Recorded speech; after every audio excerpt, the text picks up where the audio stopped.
వీడు తప్పు బోధిస్తాడు, వీడు దుర్బోధ చేస్తాడు, వీడు అందరిని ఎటకారం చేస్తుంటాడు. వీళ్ళ దగ్గర మీకు ప్రధానంగా కనపడే లక్షణం ఏంటంటే, ఈ తప్పుడు మార్గాల్లో ఉన్నోళ్ళు నంబర్ 1 మీకు వాళ్ళ గుర్తుపట్టాలంటే అపహాసకులై ఉంటారు. వీళ్ళందరినీ కామెంట్ చేస్తూ ఉంటారు, అందరినీ విమర్శిస్తూ ఉంటారు, అందరిని అపహసిస్తూ ఉంటారు, అందరి మీద గప్పాలు మాట్లాడుతూ ఉంటారు, అందరి మీద సవాళ్ళు అంటుంటారు.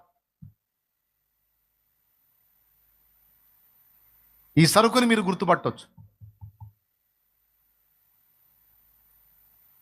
అపహాసకులు పరిహాసం చేస్తూ ఉంటారు, వెటకారంగా మాట్లాడటం, వ్యంగ్యంగా సెటారికల్గా మాట్లాడటం. ఇట్టే అర్థమైపోయేది వీడు ఆత్మ కలిగిన వాడు, ఆత్మ లేనివాడు అనేది. నిజంగా పరిశుద్ధాత్మ చేత నడిపించబడేవాడు తొందరపడి అట్లా ప్రవర్తించడం, అలా మాట్లాడాడు. కొంచెమైనా కంట్రోల్ ఉంటుంది వాడికి.